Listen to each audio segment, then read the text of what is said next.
Kim is my high school sweetheart. And you have been with me through it all. Everything. Because we met each other when we were 16 and 17 years old, right? Right. Okay. So let's start out like this. Where were you born and raised? Where did you come from, Kim? St. Louis. I was born and raised here in St. Louis, all over St. Louis. In the city? Well, everywhere. From the time I started kindergarten to graduating, I had been to 9 different schools. Yeah. Whoa. It's a lot. Say that again. You were at 9 different schools. In 13 years, yes. Why were you at 9 different schools? We moved a lot, and so I have lots of friends now, everywhere. You know what? Now take that as positive mental attitude. People always say to me, man, is that Kenny Wallace really happy? So to me, moving 9 times, 9 different schools sounds crazy, but I like the way you put it. You said I have more friends. I do. I do. That's fantastic. So what I do like about you moving 9 different times is because of that, we met each other. Yes. And you moved out. You were in the city. You moved out with us rednecks in Arnold, Missouri. And I was in photography class at Fox High School, 1980. And all of a sudden you come walking in that room. And I was like, holy moly. I always tell everybody, you look like Bo Derek. Beautiful. Or Raquel Welch. Or Raquel Welch. Rick Mast. He still calls me Raquel. Because I was on Sirius XM or something like that. And I said, my wife reminded me of Raquel Welch. Well, you are. You're dark-skinned. Where does the dark skin and black hair, where does that come from? Because you really do stand apart. I mean, yes, I can see that your family, you're all one. You all are kind of dark-skinned, but you're really well, it's you're different. Italian, dark German, and that's it. You're not Indian.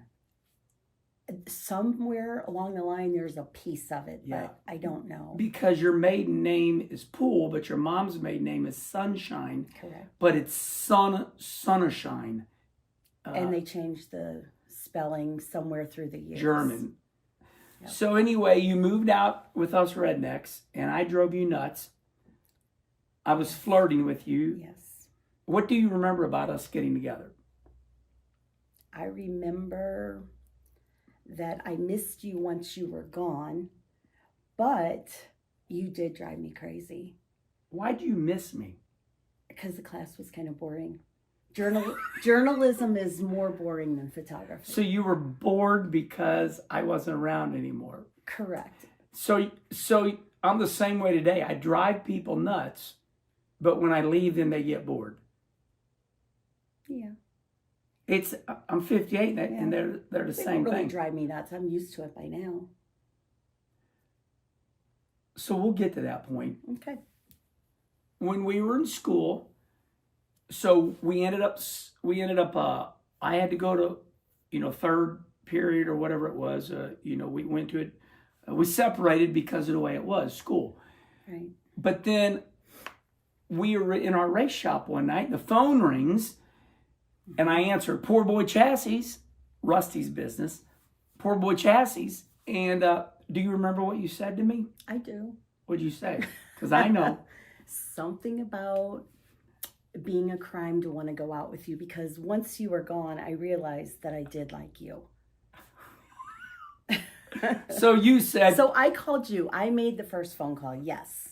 And I said, who is this? And you said, Kim Poole, is it a crime to want to go out with you? And I'm like, no. So we set up. What made you say that? Just because I told a friend of mine, I said, you're not going to believe who I think I like. And she told me your name. You're awesome. So I'm like. It makes me happy that you like me because I love you. I know. So much.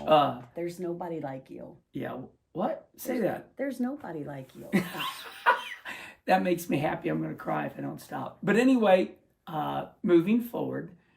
So we went on a date, and now it's time to kind of fast forward. For a lot of people out there, I see it all the time.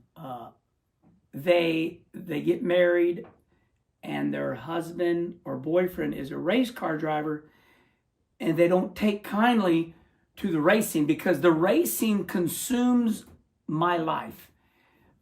You never threatened me. You never said race car or me. No.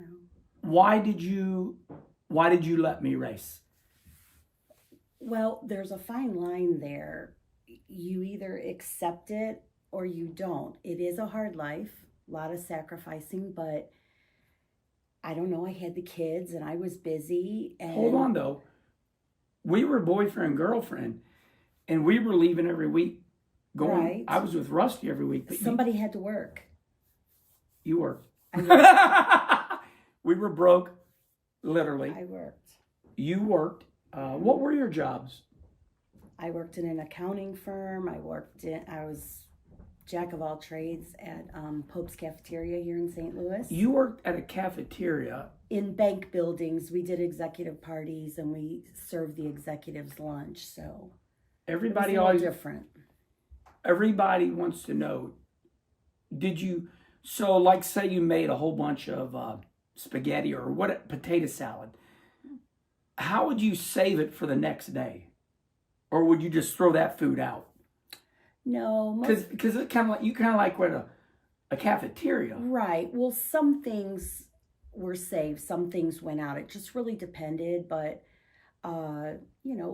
we knew how much to make based on the last time we made it or something. So we didn't have a lot of waste. So you didn't have a lot of waste. Right.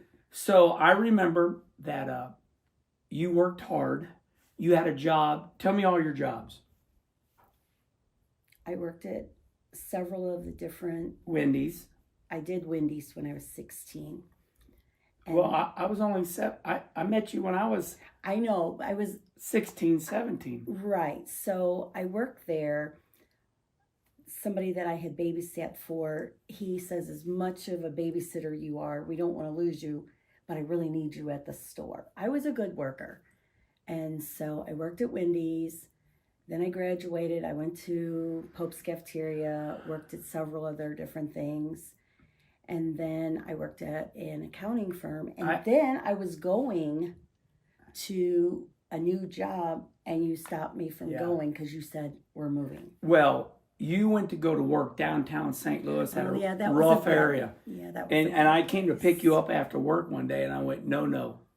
Yeah. It's one thing to work in the city, but you were in a rough area. I didn't like that. Yeah. So so then you allowed me. When did you realize you were all in that we were going to race? Was there ever a point? Because I don't know if I remember that we were going to race. We were broke all the time. Yeah, it didn't matter. No, because we didn't care about money. We just were doing what we wanted to do. You did what you wanted to do, but no, I mean, inevitably, I knew you were going to be a race car driver. I mean, it was in your family. That's what you were doing.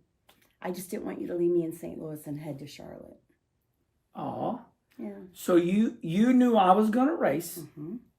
and we're boyfriend, girlfriend, and in 1984, I end up becoming the crew chief in the Cup Series. Joe Ruttman was the driver. Levi Garrett was the sponsor. Right. And I never really heard that part. So the reason you went with me because what? Well, before that, I kept thinking, you kept talking about going to Charlotte. And I thought, I can't go to Charlotte. But then I was afraid that you were going to leave me here and go. So anyhow, you went. Happened. I know you went first. We were getting married in the middle of that year that we decided. June 23rd, 1984, we got married. Yeah, and so I came down about a month later, and we found a place and stuff. So time moves on.